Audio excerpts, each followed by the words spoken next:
Bonjour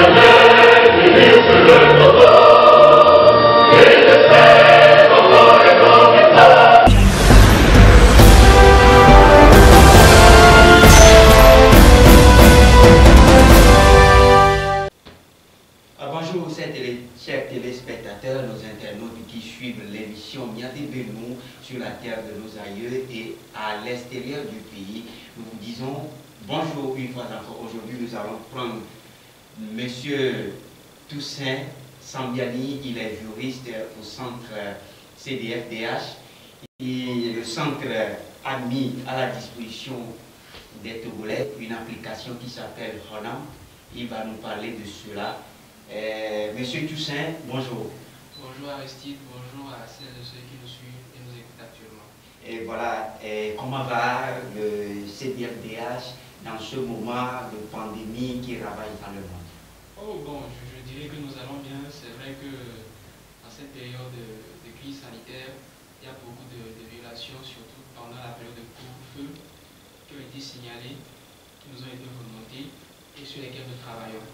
Donc, en gros, je dirais que nous allons bien, le CDFDH va bien. Nous ne continuons pas à travailler, en tout cas, à permettre aux détenteurs de droits de mieux jouir de leurs droits et à ceux qui ont violé les droits de certaines personnes à un moment donné de répondre de leurs services. Et voilà, merci Dieu de veiller sur nous dans cette période de crise sanitaire. Depuis quelques jours, nous voyons votre application, l'application que le CDFDH a mis à la disposition de tous les Togolais pour dénoncer les violations. Pourquoi le centre a pensé à cette application? D'abord, il faut replacer le contexte. L'application entre dans le programme général de la digitalisation du travail des défenseurs des droits de l'homme. Parce que tout simplement, nous sommes à l'ère du numérique et on ne peut pas vouloir accéder à certains niveaux si on néglige le numérique. Et nous pensons que le numérique, les moyens mis en place par les nouvelles technologies de l'information et de la communication peuvent également être mises à la disposition du défenseur des droits de l'homme que nous sommes pour mieux faire notre travail. C'est d'abord le cadre général dans lequel s'inscrit cette application. Ensuite, nous sommes partis d'un constat simple ou des constats assez simples. C'est qu'il y a des citoyens, parfois, qui sont victimes ou témoins de violations ou d'abus des droits de l'homme, mais qui malheureusement n'ont pas les moyens de se faire entendre, de porter leur situation. Soit parce que simplement ils ont peur, ils ne veulent pas parler, soit encore simplement parce qu'il n'y a pas une personne à côté ou une organisation qui puisse suivre leur situation, qui puisse les écouter et voir dans quelle mesure des solutions vont leur être apportées. Première des choses. Deuxième des choses, c'est que le constat, c'est également au niveau des défenseurs des droits de l'homme, ceux qui défendent donc les causes des citoyens ou des détenteurs de droits. C'est que parfois, ils ont également peur. On a peur parce que notre sécurité est quelquefois menacée et nous n'arrivons pas à aller de façon dévoilée sur certains terrains pour assister les victimes ou plutôt constater les situations de violation dont les détenteurs ou les citoyens pourraient être victimes. Et donc, ce constat de peur également au niveau des défenseurs, parce que simplement leur sécurité serait engagée ou menacée s'ils vont à visage découvert sur le terrain, couplé à la nécessité donc de digitaliser ou d'aller avec le numérique, ensemble avec la défense des droits de l'homme, nous a poussé à mettre en place une telle application qui permet de façon simple de rapprocher les défenseurs et les détenteurs de droits. Et voilà, et je vois que l'application n'est pas forcément pour les défenseurs des droits de l'homme. Est-ce que tous les Togolais peuvent avoir accès à l'application? Exactement, ce n'est pas une application dédiée à une catégorie de personnes données. Sinon, on aurait déjà raté la base. Comme je l'ai dit, c'est un moyen de rapprocher les citoyens, que tout le monde est des défenseurs des droits de l'homme, que certaines personnes sont. Et donc, de façon simple, l'application est accessible à tout le monde. Ensuite, l'accessibilité se traduit encore par une autre spécialité. C'est que l'application dispose d'un chatbot. Dès que vous téléchargez l'application, vous avez la possibilité donc de signaler une violation. Mais le signalement se fait directement dans WhatsApp, c'est-à-dire quand vous rentrez dans l'application, le côté signaler une violation, quand vous cliquez sur ça, vous êtes redirigé vers l'application WhatsApp. Le constat est simple, c'est qu'aujourd'hui, quand on prend une famille, au moins une personne, ou une localité, au moins 2-3 personnes ont l'application WhatsApp aujourd'hui.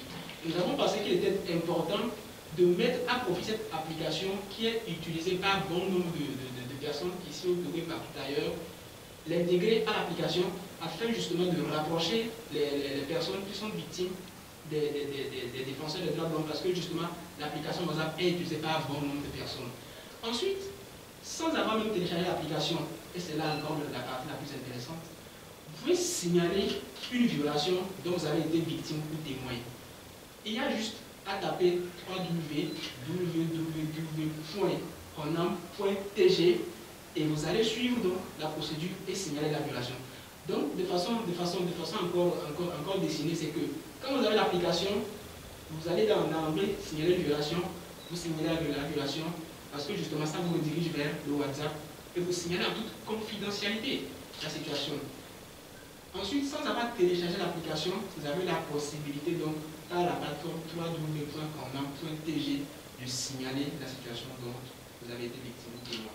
Et voilà pourquoi avoir choisi ce nom, Honam. Honam parce que simplement, c'est un nom qui a été conventionnellement choisi. Honam, en effet, en langue locale, ça veut dire au secours. Au secours parce qu'on pense qu'une personne qui est victime d'une violation a besoin de quelqu'un pour l'aider, a besoin de quelqu'un pour l'assister. Donc au secours pour dire, je suis en détresse, aidez-moi. Et donc l'application vient justement aider la personne qui est en détresse à recouvrer ses droits. Voilà, aujourd'hui vous assistez ceux qui sont violés par leurs droits. On prend quelqu'un qui est à Saint-Cassé, qui vient par l'application Honam, vous fait signaler qu'il a été violé par un soldat ou bien par quelqu'un. Comment vous assistez ces personnes-là? Alors d'abord, il faut reconnaître que le CDFDH dispose d'un réseau de défenseurs des droits de l'homme sur toute l'étendue du territoire national, dans les 5 régions, des savanes jusqu'ici à Lomé. Et lorsqu'une violation nous arrive via Honam, nous faisons ce qu'on appelle le traitement du cas. Ça veut dire quoi? On reçoit l'affaire, on la lit, on écoute si c'est un audio, on appelle la victime pour une confrontation. Lorsqu'on l'appelle, on l'écoute en nouveau pour voir si ce qu'elle a dit dans l'application concorde avec ce qu'elle aura dit par téléphone. Si c'est le cas, nous allons passer à la seconde, à l'étape supérieure, c'est celle de l'entrevue. La plupart du temps, lorsqu'une victime donc signale une violation, nous l'invitons à venir vers nous, vers notre centre et l'écouter. Et c'est justement, quand c'est à l'intérieur du pays, comme je l'ai dit, nous avons une équipe partout sur l'étendue du territoire. Donc si quelqu'un, par exemple, à 5 ans, signale une violation et que nous sommes ici à Lomé, naturellement, il y a au moins 800 km qui nous séparent. Nous ne pouvons pas l'écouter directement s'il faut l'inviter. Donc nous allons la mettre en contact avec nos éléments sur le terrain, le moniteur ADAPON, le coordinateur régional, les points focaux, et ces personnes ont le droit, plutôt donc la capacité d'assister la personne qui a été victime ou témoin de violation qui nous a signalé par l'application. Et voilà, tout n'est pas parfait quand même. Aujourd'hui, est-ce que les gens sentent que l'utilisation de l'application Honam peut les aider? Oui, bon, en tout cas, il faut reconnaître que nous venons de lancer cette initiative qui existait, mais que nous avons renforcée depuis le mois dernier avec toutes les fonctionnalités, comme je viens de le décrire. Et depuis lors, nous avons constaté quand même qu'il y avait des faits, des situations de violation qui n'auraient jamais été signalées si l'application n'existait pas. Ça renforce encore l'idée de départ que les gens, plutôt les citoyens, sont parfois victimes ou témoins de situations de violation ou d'abus, mais ont peur de porter leur situation parce que simplement, il y a parfois des représailles où vous ne voulez pas aller témoigner à visage découvert. Ben oui, aujourd'hui, l'application nous a permis donc de recevoir des cas qu'on ne recevait pas avant et donc de rentrer en contact avec des personnes qui, auparavant, n'auraient jamais osé venir à visage découvert, donc témoigner simplement s'il n'y avait pas un canal, un moyen entre nous et ces personnes pour qu'elles signalent les violations. Donc oui, l'application effectivement contribue. Et voilà, on dit que toute chose a son côté négatif et positif. Aujourd'hui, Honam représente quel côté pour la population togolaise aujourd'hui? Donc comme moi je l'ai dit, Honam, c'est vraiment le moyen qui permet de rapprocher les personnes détenteurs de droits, vous, moi, tout le monde, d'être défenseurs de droits. Et ce rapprochement permet à ce qu'une personne qui se dit victime, ou plutôt témoin d'une situation, puisse la signaler de façon confidentielle. Ça veut dire quoi? Ça veut dire que vous êtes aujourd'hui témoin d'une situation, même si vous n'êtes pas directement victime, vous êtes témoin d'un abus ou d'une situation à côté de chez vous là-bas. En toute confidentialité, vous rentrez chez vous. Vous allez dans l'application, si vous avez l'application, ou vous allez sur www.honam.tg, vous signalez la situation sans que la personne qui a été soit victime ou plutôt auteur de la violation ne soit au courant qu'il y a une affaire comme ça qui a été portée vers les défenseurs des personnes habilitées à statuer sur l'affaire de la violation en cause. Et voilà, l'application Honam, il y a quelques jours seulement, est-ce que vous avez déjà vérifié certains cas qui ont été signalés, qui ne sont pas vérifiés? D'abord, il faut reconnaître ceci, c'est que l'un des principes de notre travail ou du travail du défenseur des droits de l'homme, c'est la confidentialité des données. Ça veut dire quoi? Ça veut dire qu'il y a des cas que vous recevez pour lesquels vous n'êtes pas tenu de parler parce que simplement, soit si vous parlez, vous mettez en danger la victime ou plutôt la personne qui, d'abord vous-même qui êtes défenseur, vous mettez également en danger. Donc, je pense que, avant de répondre à votre question, il faut quand même rassurer celles et ceux qui nous écoutent que l'un des piliers sur lesquels l'application est basée, ou plutôt se fonde, c'est vraiment la confidentialité dans le traitement des données, des informations qu'on reçoit. Donc, comme je l'ai dit, aujourd'hui, il y a plusieurs cas qu'on a déjà reçus. On a écouté des victimes, nous sommes passés au traitement de certaines affaires, aux actions de réponse.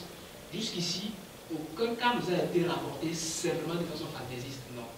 Il y a toujours quelque chose qui s'est produit quelque part. Donc, pour vous répondre, les cas que nous avons traités jusqu'à aujourd'hui, aucun n'a été signalé de façon fantaisiste, simplement pour signaler. Non. Ça prouve encore une fois que les gens, dans leur contrée, sont parfois témoins ou victimes de certaines situations et qu'ils avaient justement, ils attendaient une opportunité pour les faire connaître. Et voilà. Est-ce qu'aujourd'hui, les moniteurs du CDFDH vous faites cas de l'application Honam que ça leur facilite la tâche de faire le travail mieux que d'aller sur le terrain? Exactement. Le constat, il est assez simple. C'est que quand on travaille simplement avec les personnes, les moniteurs, il était compliqué d'aller sur certains terrains. Il était compliqué d'avoir accès à certaines données, d'avoir accès à certaines violations. Comme je l'ai dit, la peur des deux côtés. Mais aujourd'hui, avec la mise en place de l'application, en une semaine, les faits qui nous ont été remontés battent tous les records. C'est-à-dire qu'on a reçu un certain nombre de violations que nos moniteurs avec qui on travaillait depuis sur le terrain n'ont pas eu l'opportunité ou la capacité de nous les remonter. Ça ne veut pas dire que je les accable, non. Ça veut dire simplement que l'application, c'est justement un moyen, comme tu venais de le dire, qui renforce ou qui contribue au travail de nos moniteurs sur le terrain. De façon simple, c'est ça vraiment. Donc, oui, l'application joue vraiment un effet positif dans le travail des moniteurs sur le terrain. Et voilà, c'est maintenant que l'application vient de sortir. Est-ce que certains qui ont été victimes de certaines situations il y a 10 ans, 15 ans, 20 ans, peuvent maintenant ressusciter le dossier pour vous envoyer? D'abord, en droit, il y a ce qu'on appelle la prescription. La prescription, c'est la perte d'un droit avec le temps. Si votre affaire n'est pas prescrite, si les faits dont vous avez été victime ou témoin ne sont pas prescrits, vous nous les remontez, nous allons légitimement statuer sur ça, nous allons légitimement traiter la situation et voir dans quelle mesure vous allez retrouver vos droits. Malheureusement, à l'impossibilité est tenue. Comme je l'ai dit, il y a une certaine résignation qui fait que les gens qui avaient été victimes de situations, de témoins, n'ont pas voulu porter la situation ou l'affaire. Ils se sont tus et malheureusement, le temps fait perdre beaucoup de droits. Donc si aujourd'hui, une personne nous signale une situation qui s'est déroulée il y a 30 ans de cela, mais qui peut encore faire l'objet d'une action en justice, ou plutôt d'une action en réparation, légitimement nous allons statuer sur ça, parce que nous pensons que les droits de l'homme, dès qu'ils ont été violés quelque part, et qu'ils écorchent la cohésion sociale, justement, que nous défendons à travers cette application, dès que cette cohésion sociale a été touchée quelque part une fois, et que la possibilité existe de mener des actions pour que les personnes, les uns et les autres, recouvrent la plénitude de leurs droits, nous allons justement agir pour ça. Oui, voilà, j'ai posé la question, c'est parce qu'il y a 3 jours que j'ai rencontré un ami qui m'a fait de son cas parce que son père a été brûlé vif en 1993 lors des grèves. Et quand il a vu l'application, ça l'a plu et il est venu vers moi, il m'a demandé si l'affaire fait X années, est-ce qu'on peut le porter en justice. Et je sais vraiment que sa famille a porté l'affaire lors de la CBJR et ils ont été dédommagés, mais le jeune homme en question, lui, n'est pas encore satisfait jusqu'à ce moment parce qu'il dit que ce qu'ils ont donné, c'est comme on les a insultés. Est-ce que c'est possible qu'il peut remonter maintenant l'affaire? Tout à fait. Comme je l'ai dit, lorsque nous sommes saisis de certaines situations via l'application Pronam, nous faisons de l'assistance juridique également. Nous écoutons la victime. Nous voyons dans quelle mesure on va mener quelle action pour quel résultat. Donc, oui, il peut signaler la situation. Maintenant, s'il la signale, nous, en tout cas les personnes qui sont capables de mener l'assistance juridique, vont l'appeler, vont l'écouter et ensemble avec la victime ou la personne qui se plaint, nous allons voir quelles sont les actions possibles à mener. Sur le principe, oui, il peut signaler la situation. On reçoit toutes les situations dans lesquelles une personne aura été victime ou témoin d'abus et qui écorche la cohésion sociale, comme on l'a dit. Voilà, est-ce que l'application Pronam a la capacité de recevoir des photos, des vidéos aussi, comme vous l'avez dit maintenant, vous pouvez envoyer des textes et des audios? C'est justement l'une des particularités de l'application, c'est cette flexibilité qu'elle possède. C'est-à-dire, je l'ai dit, lorsque vous allez dans l'application, vous êtes redirigé vers WhatsApp lorsque vous voulez signaler une violation. Et nous savons aujourd'hui que l'application WhatsApp a une fonctionnalité, ou a une capacité de recevoir un certain nombre de fichiers, les vidéos, les audios, les images. Il n'y a pas de problème. Donc oui, l'application reçoit tout support à même de nous permettre de faire le travail pour voir dans quelle mesure nous allons régler la situation. Et voilà, aujourd'hui nous avons une connexion qui dérange tout le monde dans différentes circonscriptions. Il y a, quand tu vas dans certaines circonscriptions, c'est à peine que tu vas avoir la connexion. Est-ce que vous avez pensé à ce côté-là pour donner cette possibilité à tous les Togolais d'avoir accès à l'application? Justement, nous avons pensé à ça. C'est pourquoi nous avons mis en place, comme je l'ai dit, le www.pronam.tg. Ça veut dire quoi? Ça veut dire que si moi, j'ai des difficultés à télécharger l'application parce que j'ai une mauvaise connexion, je pense que le peu de connexion que j'ai peut quand même m'aider à aller dans mon moteur de recherche, dans Google par exemple, et taper www.pronam.tg. C'est justement pour dire que lorsque vous ne téléchargez pas l'application, comme vous n'avez pas l'application, parce que vous avez soit un souci de mémoire, un souci de connexion, vous pouvez malgré tout signaler une violation par le www.pronam.tg, qui est la plateforme qui existe et qui peut également être le canal pour faire savoir, pour faire connaître votre situation, les abus dont vous avez été victime. Et voilà, le CDFDH se situe où exactement à Lomé? Non, le centre de documentation et de formation sur les droits de l'homme se situe sur la bretelle de Clicamé, la route de Clicamé, qui mène vers Atikoumé. C'est-à-dire quand vous quittez le feu rouge de la radio Pyramide FM qui mène vers Atikoumé, après la banque, la BESIC, vous verrez les bureaux du programme alimentaire mondial. Juste après le programme alimentaire mondial, c'est à votre gauche, à votre droite, pardon, vous verrez un immeuble jaune avec une porte noire. C'est là le centre de documentation de formation sur les droits de l'homme. Bref, c'est ça. Mais si vous perdez, vous pouvez nous contacter. Je vais vous donner un numéro à la fin. Nous allons vous indiquer l'endroit où nous allons vous accueillir. Et voilà, aujourd'hui, Pronam fait le circuit sur les réseaux sociaux. Est-ce que vous avez des propositions sur l'application Pronam pour certains qui sont des des programmateurs ou bien ceux qui font des applications vous ont encore contacté pour une amélioration de l'application? Non, pour le moment, comme je l'ai dit, l'application existait au début, mais ce n'était pas sous ce nom et sous ce format. Donc c'est chemin faisant que nous l'avons donc adapté en intégrant un chatbot qui permet donc de signaler la violation WhatsApp sur WhatsApp et justement mettant en place les 3 www.onam.tg. Donc comme je l'ai dit, la perfection en tout cas n'existe pas, mais on peut tendre vers la perfection. Aujourd'hui, l'application en l'état nous permet de faire le travail. Maintenant, nous sommes ouverts à toute proposition d'amélioration de l'application qui puisse permettre, comme je l'ai dit, de mettre beaucoup plus en relation les détenteurs de droits, les citoyens et les défenseurs de droits que nous sommes. Donc aujourd'hui, on n'a pas encore reçu de proposition d'amélioration, mais nous sommes totalement ouverts à toute proposition pour améliorer, parce que c'est un bien commun. C'est un bien commun pour améliorer l'application. J'allais terminer en insistant sur quelque chose, c'est que l'application n'est pas dédiée contre quelqu'un, n'est pas dirigée contre quelqu'un, c'est pas dirigé contre quelqu'un. Parce que quand on parle parfois de droits de l'homme, les uns et les autres, ou certaines personnes, pour plusieurs raisons, sont braqués. L'application, et j'insiste là-dessus, a pour but ultime de construire la cohésion sociale, d'enraciner ou de consolider la cohésion sociale. De façon basique, c'est quoi? C'est que si dans une famille, un époux bat régulièrement son épouse et que malheureusement, il la blesse très régulièrement, on sait que dans nos communautés, lorsque de telles situations se posent, ce n'est plus seulement un problème entre époux et épouse, mais ça risque d'être un problème entre deux familles, voire deux communautés. Une telle situation, parfois, lorsqu'elle est mal gérée, elle dégénère, elle crée des conflits et elle abîme le tissu social.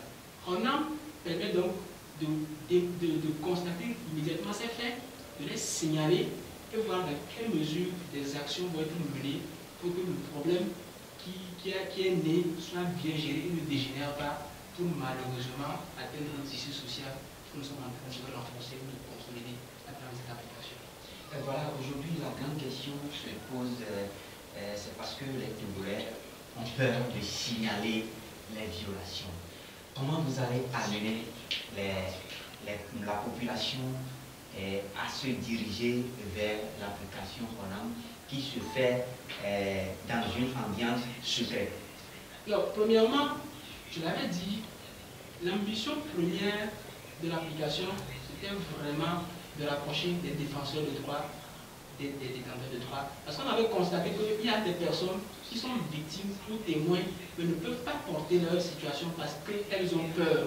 Elles ont peur des représailles du bourreau peut-être, ou simplement parce qu'elles ne veulent pas aller s'asseoir quelque part et dire j'ai été victime de ci ou de ça. L'application derrière ce problème, en toute confidentialité, si même vous ne donnez pas, vous n'envoyez pas votre photo, tout ça, vous signalez la situation sans qu'on vous demande qui vous êtes, qui vous n'êtes pas. Il suffit de donner votre nom et votre prénom ou votre quartier de résidence et nous serons de l'affaire. En deuxième des choses, il est vrai que les personnes, beaucoup de personnes, beaucoup de citoyens hésitent, ont peur de signaler certaines situations. Et nous pensons que c'est à travers la sensibilisation. Et comme je l'ai dit, je insiste encore là-dessus, ce n'est pas une application qui a pour ambition de faire la chasse aux sorcières. Non. Nous ne sommes pas là pour dire, toi, c'est toi qui as payé ça, nous allons t'enfermer, nous allons te faire mal, tu as payé. Non. L'ultime but, c'est vraiment de consolider la cohésion sociale, de construire, de vivre ensemble, comme je le dis souvent. Parce que, justement, des situations mal gérées, mises les unes au-dessus des autres, créent parfois des tensions qu'on ne peut pas gérer. Il y a des pays limitrophes, le Burkina, des pays aujourd'hui qui sont sous le coup des menaces terroristes parce que justement des petites situations communautaires comme ça, des violations sont nées, on n'a pas su gérer, on a négligé, les frustrations se sont entassées et aujourd'hui on en est arrivé à une situation où c'est malheureux. On veut éviter ça pour notre pays, on veut éviter ça pour notre terre natale, pour notre terre à tout le monde. Donc justement, nous avons mis en place une telle application qui permet de régler ces situations afin que le pays vive mieux et ne devienne pas. Voilà, le CDFDH est mis en place, ça fait 3 ans. Aujourd'hui, quel bilan vous avez sur le terrain? Non, en 3 ans d'existence, je dirais que le bilan est particulièrement positif. Ça veut dire encore quoi? Ça veut dire qu'il y a une maxime qui dit parfois aux âmes bien nés, la malheur n'attend que le nombre des années. Certes, nous avons 3 ans, 4 premiers jours, mais le bilan est parfaitement positif.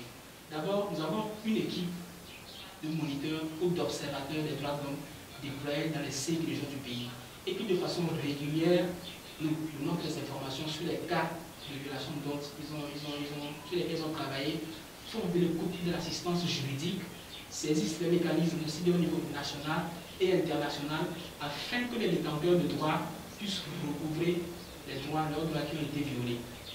À part ça, aujourd'hui nous avons lancé l'application Honam, qui est une innovation en termes du travail de défense des droits de l'homme.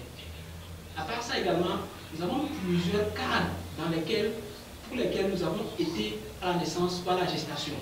Nous avons le panel web par exemple. Le panel web qui est ce regroupement de personnalités de la société civile qui se penche de façon régulière sur la situation des droits de l'homme à partir des mécanismes internationaux et qui produit des recommandations pour lesquelles donc, les autorités, plutôt les personnes qui décident dans ce pays, sur lesquelles elles s'appuient pour mener des actions pour le bien-être de ce pays. Donc en 3 années, je ne saurais décrire de façon exhaustive tout ce qu'on a eu à faire, mais en 3 années, le bilan est parfaitement positif. Mais nous ne nous arrêtons pas à ça. Nous n'allons pas dormir sur nos lauriers et dire non. Nous pensons que la défense des droits de l'homme est un travail continu. C'est une vue. Et nous allons toujours mener des actions qu'il faut pour que la cohésion sociale soit renforcée, soit préservée et que les droits de l'homme soient également respectés dans ce pays. Voilà, depuis cette crise sanitaire, il y a des violations qui ont été faites jusqu'à aujourd'hui. Combien de violations vous avez aujourd'hui à votre portée au CDFDH? Aujourd'hui, nous avons détecté plus d'une dizaine de violations pendant la période de l'état d'urgence sanitaire du couvre-feu. Il y a un certain nombre de situations qui ont été rapportées pour lesquelles les gars sont allés écouter les victimes, recueillir leurs faits. Et le plus important, ce n'est plus simplement de détecter les situations, de détecter les violations, mais c'est de voir dans quelle mesure des actions vont être menées pour que de telles situations ne se répètent. Notre ultime but, c'est vraiment ça, de mener des actions pour que les situations de violation qui nuisent à la cohésion sociale soient corrigées et ne se répètent dans le futur. Et des actions ont été menées. Je ne vais pas ici dévoiler toutes les actions parce que, comme je vous l'ai dit, le travail du défenseur, c'est également la confidentialité. Mais des actions ont été menées. Nous espérons que l'autorité qui a le pouvoir de prendre les décisions qu'il faut face à certaines situations prendra effectivement les décisions qu'il faut pour que, 1, les personnes qui ont été auteurs de ces violations soient punies conformément à la loi, 2, les victimes, ou plutôt les proches des victimes, en tout cas, aient droit à la justice ou à une indemnisation, parce que là, les personnes sont mortes, et que 3, ceci ne se répète plus, vraiment qu'il y ait des garanties de non-répétition, qu'on nous garantisse qu'à l'avenir, un quelconque état d'urgence sanitaire d'un couvre-feu ne va pas arriver avec les atteintes ou les violations des droits de l'homme. Voilà, nous sommes presque à la fin de l'entretien avec M. Toussaint Sandiani, juriste au CDFDH, qui nous a expliqué beaucoup de choses autour de l'application Honam, qui est désormais utilisable, qui aide le Togolais à dénoncer les cas de violation partout où vous êtes, de Lomé à Saint-Cassé et partout où vous êtes. Allez, n'oubliez pas à installer l'application et signaler les cas de violation. Alors, pour terminer, quel message vous avez aujourd'hui pour les Togolais aujourd'hui qui hésitent à signaler les violations faites aux populations? Donc, je vais revenir sur ce que j'avais dit, c'est que la cohésion sociale, c'est un bien de tout le monde, c'est un bien partagé. Si aujourd'hui, une situation mal gérée, mal réglée, va dégénérer et causer d'autres situations de conflit dans ce pays, je pense que nous aurons plus à perdre qu'à gagner. De façon simple, ça veut dire quoi? Ça veut dire que vous ne signalez pas une situation, une violation, parce que vous voulez faire mal à quelqu'un. Non. Vous signalez une situation, vous envoyez une situation dont vous avez été témoin ou victime, simplement parce que vous pensez qu'il faut qu'un certain nombre de principes, de règles soient respectés pour la cohésion sociale. Et moi, je pense qu'aujourd'hui, nous avons la chance d'avoir une application qui contribue à ce bien, à cette cohésion sociale qu'on recherche. La cohésion sociale, ce n'est pas un mot, ce n'est pas un vain mot, c'est aussi des actes, c'est aussi un comportement, c'est aussi un certain nombre de choses qui sont posées de façon visible.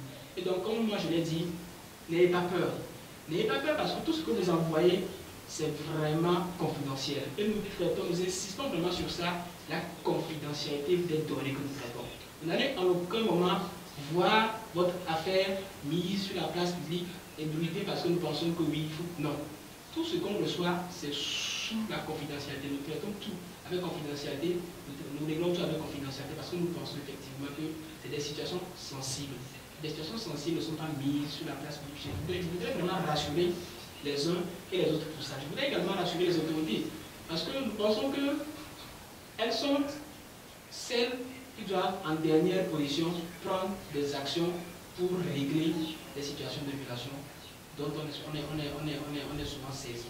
Donc moi j'espère que toutes les fois que nous allons aller vers elles, les autorités étatiques, pour une quelconque collaboration sur une quelconque affaire, elles n'auront pas l'impression que nous sommes là pour chercher le diable auprès d'eux ou auprès d'elles, ou simplement pour dire ok, c'est vous l'auteur, vous allez répondre non.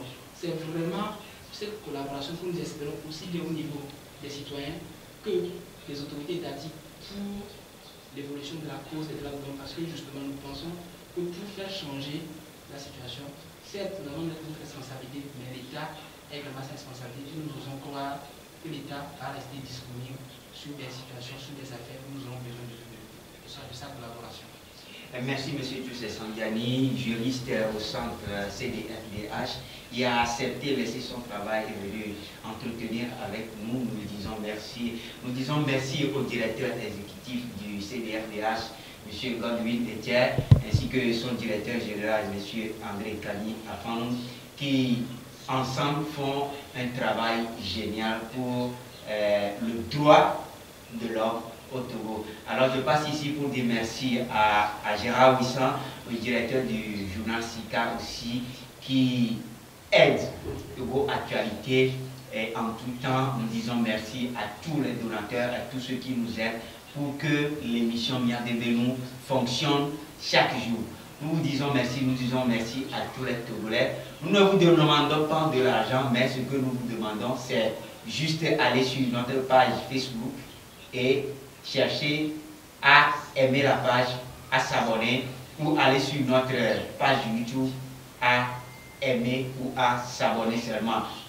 En ça, vous allez nous aider à relever le défi que tous les Togolais doivent relever. Nous allons le faire ensemble. Alors, appelez-moi seulement à Tefuteko Aristide ou Tesco Aristo. Derrière la caméra, c'est Kosili Job. Nous vous disons merci d'avoir prêté l'attention jusqu'à ces plusieurs minutes que vous avez suivi l'intervention de M. Toussaint Sambiani, juriste au centre CDFDH, pour l'explication autour de l'application Honam. Alors nous vous disons merci, à plus et à la prochaine. Bye bye. Merci.